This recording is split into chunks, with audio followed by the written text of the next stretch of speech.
히브리서 11장 8절에서 16절입니다. 이 말씀은 살아계신 하나님의 말씀입니다. 우리 저와 여러분이 한 절씩 말씀을 교독하시겠습니다. 믿음으로 아브라함은 부르심을 받았을 때에 순종하여 장래 유업으로 받을 땅에 나아갈새 갈 바를 알지 못하고 나아갔으며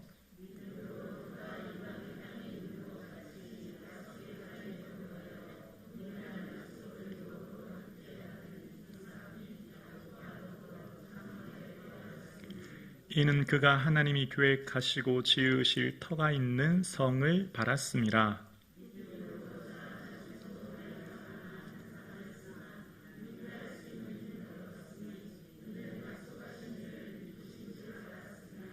이러므로 죽은 자와 같은 한 사람으로 말미암아 하늘의 허다한 별과 또 해변의 무수한 모래와 같이 많은 후손이 생육하였느니라.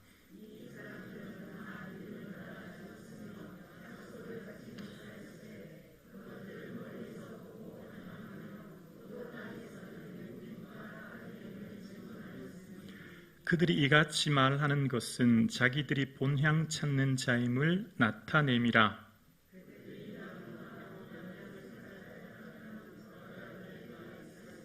함께요. 그들이 이제는 더 나은 본향을 사모하니 곧 하늘에 있는 것이라. 이러므로 하나님이 그들의 하나님이라 일컬음을 받으심을 부끄러워하지 아니하시고 그들을 위하여 한 성을 예비하셨느니라. 아멘. 우리가 살아가는 이 땅에서의 삶은 하나님을 예배하고 찬양하고 경배하는 것은 하늘에 있는 모형을 쫓아 행하는 삶입니다. 그러니까 우리의 삶에 지금 하나님을 예배하는 것, 하나님 나라에서도 천군 천사들이 하나님을 찬양하고 경배하는 것이죠. 찬양을 통해 주시는 충만한 기쁨을, 그 하나님 나라에서 영광을 이 땅에서 잠깐 맛보는 겁니다. 우리가 예배드리는 이곳을 성소, 성전이라고 하죠. 구약에서 레위기에 통해서 하나님께서는 그 성막에서 하나님을 향해 예배하게 했고 하나님의 임재, 하나님의 만남이 이루어졌습니다. 그런데 신약에서 주님 말씀에 보면, 히브리서에 보면 그리스도께서는 참것의 그림자인 손으로 만든 성소에 들어가지 아니하시고 하늘로 올라가사라고 말씀하시는데요. 우리의 참된 성소는 이 하나님 나라에 있고 그것을 요한계시록 22장에서는 성 안에서 내가 성전을 보지 못하였으니 이는 주 하나님 곧 전능하신 이와 및 어린 양이 그의 성전이심이라 라는 겁니다. 천국에서는 성전이 더 이상 존재하지 않는다는 겁니다. 천국에서 성전은 곧 어린 양 대신 예수 그리스도가 성전이시기 때문이라는 거예요. 그러니까 지금 우리가 이곳에서 예배드리는 모든 것은 하늘의 모형을 쫓아 살아가는 것이라는 거예요. 보여지는 이 땅이 전부가 아니라 보이지 않은 하나님 나라가 있음을 끊임없이 성경은 이야기하는 겁니다. 그래서 우리의 삶의 믿음의 본질이 뭔가, 믿음이란 무엇인가를 정의할 때 우리 눈에 보이지 않은 증거가 믿음이라는 겁니다. 세상의 모든 사람들의 선택과 결정의 기준이 보이는 것이지만 우리는 보이지 않는 하나님 나라를 바라보고 나아가는 것, 그 결정적인 증거가 믿음이라는 겁니다. 믿음 따라 살아가는 것, 그게 성도라는 거예요. 오늘 저와 여러분이 이곳에서 예배드리고 우리가 삶을 살아가는 모든 삶의 기준은 믿음인 거죠. 보이지 않는 하나님 나라를 바라보며 살아가는 삶이에요. 그 대표적인 믿음의 선배들을 성경은 소개하기 시작합니다. 아브라함을 부르셨을 때 아브라함의 삶의 기준은 믿음이었습니다. 보이는 현상, 조건, 사람이 아니라 믿음, 즉 하나님 말씀 따라 살아가는 삶이었다는 거예요. 오늘 본문 8절에 보면 아브라함이 처음 부르심을 받았을 때 갈 바를 알지 못하고 라고 이야기합니다. 무슨 말이죠? 창세기 12장 1절에 보면 하나님께서 아브라함을 부르실 때 너는 고향과 친척과 아버지 집을 떠나 내가 보여줄 땅으로 가라 말씀하신 겁니다. 보여준 땅, 정확한 지명과 장소를 말씀하지 않으셨습니다. 하나님께서 앞으로 장차 보여줄 그곳을 향해 가라 말씀하신 거예요. 아브라함이 출발할 때는 명확한 위치, 어떤 지명을 듣고 간 것이 아니라 내가 가라고 하는 그곳으로 한 걸음 한 걸음 나아가라 말씀하신 말씀 따라 걸어간 거죠. 그래서 창세기 12장에 보면 아브라함이 말씀을 따라 갔고라고 이야기합니다. 정확한 목적지는 지금 알 수 없지만 어딘지 지명은 말씀하지 않으셨지만 한 걸음 한 걸음 말씀 따라 간 겁니다. 그리고 그 도착한 곳이 가나안이었고 마침내 가나안 땅에 들어가게 된 거예요. 그런데 그곳에 도착했을 때 하나님께서 아브라함에게 뭐라고 말씀하셨냐면 아브라함아, 내가 이 땅을 내 자손에게 줄 거야, 그렇게 말씀하신 거예요. 아브라함에게는 아직 자식이 없었습니다. 아브라함에게는 출발할 때가 75세인데요. 창세기 11장 35절에 보면 사레는 잉태하지 못했다고 이야기합니다. 다른 조카들, 형님들은 이미 아이들, 조카가 있는데 사라는 임신하지 못하는 여인, 불임 여인이었다는 거예요. 그런데 하나님은 아브라함에게 뭐라고 말씀하셨냐면 가나안 땅에 도착했더니 지금 내 눈에 자식이 보이지 않아요. 그런데 하나님은 아브라함아, 내가 발 디딘 그 땅 내 자손에게 줄 거야 라고 말씀한 겁니다. 지금 당장 자식이 보이지 않고 창세기 말씀처럼 사레는 임신하지 못하는 여인인데 하나님은 그렇게 말씀한 거예요. 그때 그 말씀을 들었던 아브라함은 그곳에서 제단을 쌓고 하나님께 예배드립니다. 그래서 그때의 상황을 이후에 신약에서 스데반은 설교할 때 이 땅을 아직 자식도 없는 그와 그 후손에게 소유로 주신다고 약속하셨다라고 스데반은 설교합니다. 아브라함이 그 땅을 갔을 때에 자식도 없고 후손도 없는데 하나님 말씀하셨기에 믿고 예배드렸던 아브라함, 그 믿음대로 하나님께서 이삭을 허락해 주셨다는 거죠. 아브라함의 삶의 모든 기준은 보이는 것이 아니었습니다. 아직 보이지 않는 하나님 말씀 따라 걸어갔고, 그래서 얻은 땅이 가나안 땅이었고, 아직 자식이 없습니다. 그런데 하나님께서 주신다고 말씀하신 대로 순종하여 나갔던 삶에 이삭을 주셨습니다. 그의 삶의 모든 삶은 먼저 보고 간 것이 아니에요. 확인하고 간 게 아닙니다. 볼 수 없고 만져질 수 없는 것을 향해 믿음으로 한 걸음 한 걸음 나아갔고, 그 걸어가는 길 속에 하나님의 역사를 경험하게 된 거예요. 이게 믿음이라는 거예요. 그러니까 구약에서 계속 보여주는 것은 신약에서 해석하기를 믿음은 보여지고 만져지는 현상을 쫓아 살아가는 인생이 아니라 보이지 않은 말씀이신 영이신 하나님 쫓아가는 삶이요, 그것이 이 땅에서의 삶인 것을 얘기합니다. 왜요? 이 땅에서의 삶이 전부가 아니라는 거예요. 아브라함을 통해서 말씀하시는 내용은 뭘까요? 이 땅에서 아브라함이 살아갈 때 장막을 짓고 살아갔습니다. 아브라함의 삶은 하나님이 지으실 터인 성을 바랐다고 이야기합니다. 아마 아브라함은 이집트도 내려갔다 왔지 않습니까? 거대한 성들을 많이 봤을 것 같아요. 아브라함도 마음에 소원이 있었던 것 같아요. 생명과 안전을 지키기 위한 이런 넓은 큰 높은 성이 필요했다는 것을 아브라함도 생각했던 것 같아요. 그런데 아브라함의 삶에는 성을 쌓지 않았습니다. 아브라함은 늘 제단을 쌓고 예배의 단을 쌓으며 장막에 거하며 살았던 거예요. 그런데 아브라함이 바랐던 것이 있었습니다. 하나님이 우리를 위해, 나를 위해 이런 성을 예배해 주시길 바랐던 거지요. 그래서 오늘 히브리서 기자는 본문을 인용해서 말합니다. 아브라함은 더 나은 본향을 사모했고, 아브라함이 사모했던 그 성을 16절 이하에 보면 하나님이 그 성을 예비하셨다라고 이야기하는 거예요. 오늘 히브리서를 통해서 믿음이 무엇인가를 보여주는 오늘 본문은 아브라함을 통해서 보이지 않는 세계, 보이지 않는 것을 향해 믿음으로 순종하여 나아갔더니 하나님 믿음대로 확인시켜 주셨던 것처럼 이 땅을 살아가는 우리는 이 땅이 전부가 아니라 하나님 나라가 있음을 믿고 나아가라고 말씀하는 겁니다. 이 땅이 전부가 아닌 영원한 하나님 나라를 소망 삼고 사는 삶이 믿음인 것을 아브라함을 통해 보여주는 거예요. 구약의 특징은 땅입니다. 구약에 하나님이 주시는 축복의 상징이 땅이었어요. 하나님께서는 아브라함을 통해 지시할 땅으로 가라고 하셨고, 그 이후에 수많은 이스라엘 백성들을 그곳에서 정착하게 하셨거든요. 그런데 하나님께서 그렇게 말씀하셨죠.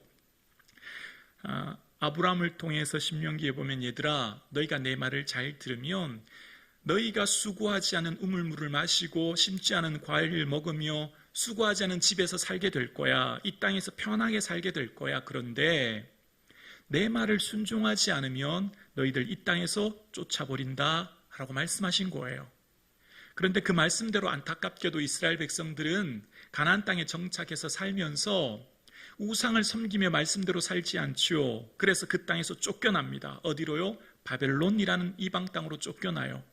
근데 하나님 말씀하셨어요. 얘들아 너희들 비록 이 바벨론 이방 땅에 거하지만 70년의 기한이 차면 다시 돌아오게 할 거야 라고 말씀하셨고, 그 말씀대로 이스라엘은 70년 만에 다시 예루살렘 이 가나안 땅에 돌아오게 됩니다. 그러니까 구약에서 이 땅은 축복의 상징인 거죠.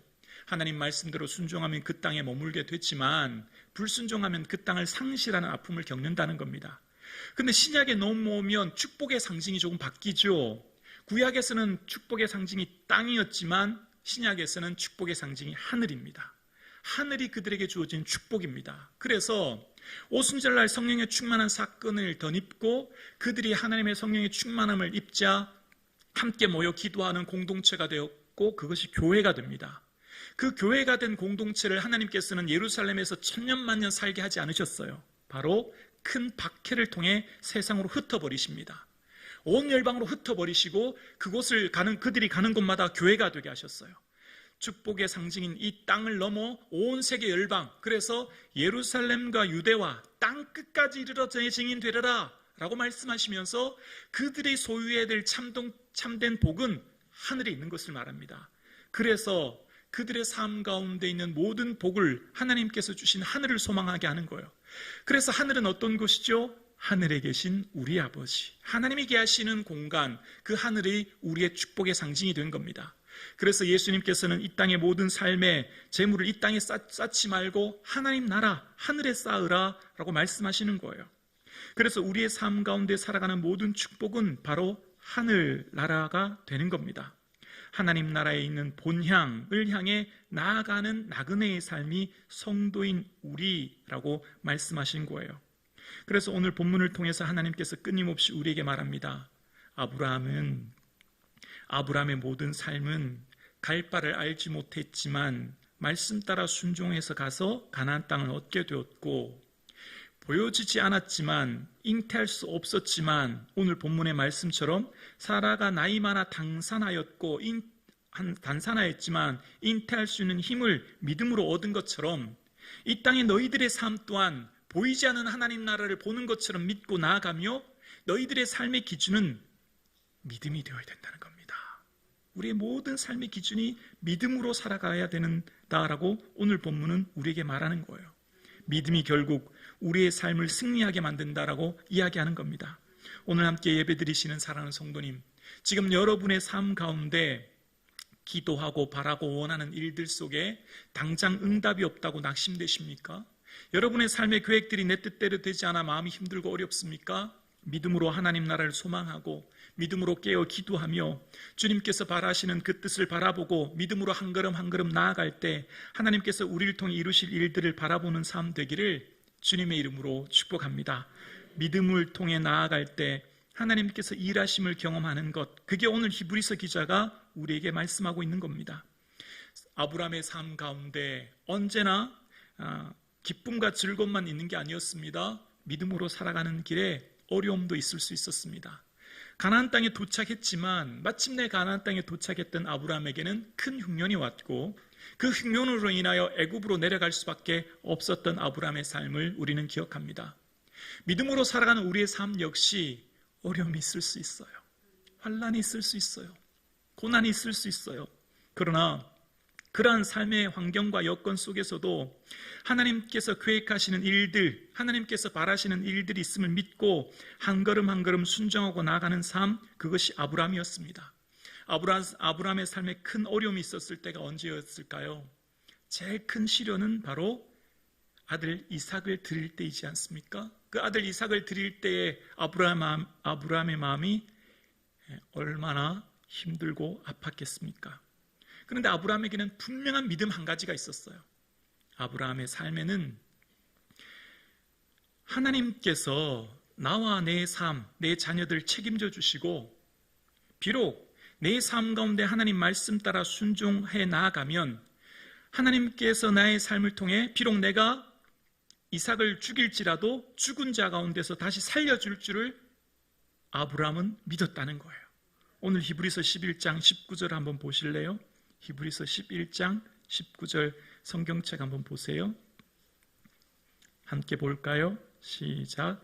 그가 하나님이 능히 이삭을 죽은 자 가운데서 다시 살리실 줄로 생각한지라 비유컨대 그를 죽은 자 가운데서 도로 받은 것이니라. 아멘. 아브라함이 이삭을 데리고 모리아산에 올라갑니다. 아브라함은 불을 들고 아들 이삭은 이제 나무를 메고 땔감을 번제를 치고 올라가죠. 근데 이삭이 좀 이상한 거예요. 번제를 드리러 가는데, 예배 드리러 가면 반드시 제물이 있어야 되지 않습니까? 송아지나 염소가 있어야 되는데 없는 겁니다. 그래서 이삭이 아버지한테 질문합니다. 아버지, 여기 번제에 쓸 나무는 있는데 제물은 어디 있습니까? 그랬더니 아브라함이 이삭에게 이렇게 설명합니다. 아들아, 하나님께서 자기를 위하여 친히 준비하신다. 걱정하지 마라. 하나님은 당신의 일을 당신이 이루신다. 우리는 순종만 하며 나아가면 된다. 여러분, 우리의 삶에 하나님이 우리의 삶의 주인이시고 성북중앙교회의 주인이시고 저와 여러분의 삶의 주인이신 줄로 믿습니다. 아멘이시죠? 하나님이 주인이시고 주인 되신 하나님의 종된 우리는 말씀대로 순종만 하면 되는 것이죠. 하나님께서 이렇게 가라 하면 가고 멈추라면 멈추는 것. 아브라함의 삶에 분명하고도 확실한 신앙의 고백이 있었어요. 지금 내가 이곳 가나안 땅에 오기까지 나는 어디로 갈지 알지 못했지만 한 걸음 한 걸음 말씀 따라왔고, 아내 사례가 잉태할 수 없었지만 하나님이 자녀를 주신다고 말씀하신 대로 자녀를 주셨던 것처럼 이제 하나님께서 내게 이삭을 바치라고 하시니 나는 그 말씀에 순종하러 간다. 내가 가는 이 길 속에 하나님, 당신은 자기를 위해 양을 준비하실 것이다. 그 고백대로 하나님께서는 이후 순양을 준비해 놓고 기다리셨던 거죠. 아들을 바칠 때 아브라함의 분명하고 확신한 믿음은 내가 이삭을 하나님께 바치면 하나님께서는 반드시 이 아들을 죽은 자 가운데서도 살려주실 줄 그는 믿었습니다. 하나님께서 하나님의 일을 이루실 것을 믿었던 거죠. 오늘 함께 예배드리시는 사랑하는 성도님, 여러분의 삶의 주인은 살아계신 하나님이신 줄로 믿습니다. 특별히 함께 예배드리시는 우리 사랑하는 청소년부 친구들, 또 사랑하는 청년부 여러분, 미래가 불안하고 두렵고 걱정되는 게 많지요. 현실이라고 하는 벽에 갇혀서 내가 할 수 없는 일들이 너무 많고 내 능력은 부족하고 그래서 불안할 때가 참 많습니다. 예수 믿는 자와 믿지 않는 자의 차이가 무엇입니까? 그들과 우리의 다른 차이점이 무엇입니까? 우리에게 믿음이 있습니다. 믿음이 무엇입니까? 보이지 않는 것의 증거입니다. 당장 보여지고 만져지기 때문에 순종하고 나가는 게 아니에요. 믿음으로 순종하는 언약궤를 맨 제사장들이 홍해인 요단강에 발을 디딜 때 요단강이 멈춰진 거예요. 이게 믿음인 거죠. 우리의 삶 가운데 하나님 말씀하셨으니 주님 기뻐하시는 일에 먼저 내가 순종하는 겁니다. 먼저 내가 나아가는 거예요. 그것을 통해 하나님께서는 우리에게 분명히 하나님의 살아계심을 목도하게 해주실 줄로 믿습니다. 순종하는 자를 통해 얘들아, 내가 너희들을 어떻게 인도하시는지 믿음으로 순종해봐라. 반드시 너희들의 삶에 내가 어떻게 역사하는지 보게 될 것이다. 할렐루야. 우리가 바로 그런 자입니다. 하나님 살아계십니다. 하나님의 그 살아계심을 누가 경험합니까? 믿음 있는 자가 경험하는 거예요. 믿음으로 순종하는 자에게 하나님 역사하는 겁니다. 오늘 저와 예배 드리시는 저와 여러분, 그래서 하나님께 나아가는 자는요, 믿음이 없이는 주를 기쁘시게 할 수 없대요. 믿음이 있어야만 하나님을 기쁘시게 할 수 있대요. 당장 현실이라고 하는 벽에 갇혀서 한 치 앞을 바라볼 수 없고 나아갈 수 없고 마음에 무거운 어려움이 있습니다. 그렇지만 우리는 말씀 따라 오늘도 이곳에서 고개 숙여 예배드립니다. 그렇지만 그 말씀 따라 오늘도 우리는 기도하고 나아갑니다. 하나님 말씀 따라 순종하는 것에 나아가는 오늘 살아가는 청년부 그리고 살아가는 청소년부의 삶 가운데 하나님이 어떻게 역사하시는지를 우리의 삶으로 몸소 경험하는 저와 여러분 되실 수 있기를 주의 이름으로 축원합니다. 성북중앙교회의 주인은 예수님이시고 그 예수님께서 친히 성북중앙교회를 이끌어 가실 줄로 믿습니다. 모든 필요는 주님이 채우시는 겁니다. 모든 일들은 하나님이 이루시는 겁니다. 때를 따라 필요를 따라 사람을 세우시고 물질을 주시고 일을 이루시는 분은 하나님이신 줄 믿습니다. 이는 힘으로 되지 아니하고 능으로 되지 아니하고 오직 나의 영으로 주의 성령님이 이루실 줄로 믿습니다. 오늘 예배드리시는 사랑하는 청년부와 청소년부 여러분, 여러분의 삶은 하나님이십니다. 여러분을 이곳에 생명을 주셨고 오늘도 예배하게 하시고 여러분을 통한 하나님의 거룩한 비전이 있는 거예요. 그 비전을 발견하고 붙들고 나아갈 때 하나님이 여러분의 삶을 책임져 주시고 놀라운 역사를 이루실 줄로 믿습니다. 그 하나님의 역사를 순종함으로 경험할 수 있기를 주의 이름으로 축원합니다.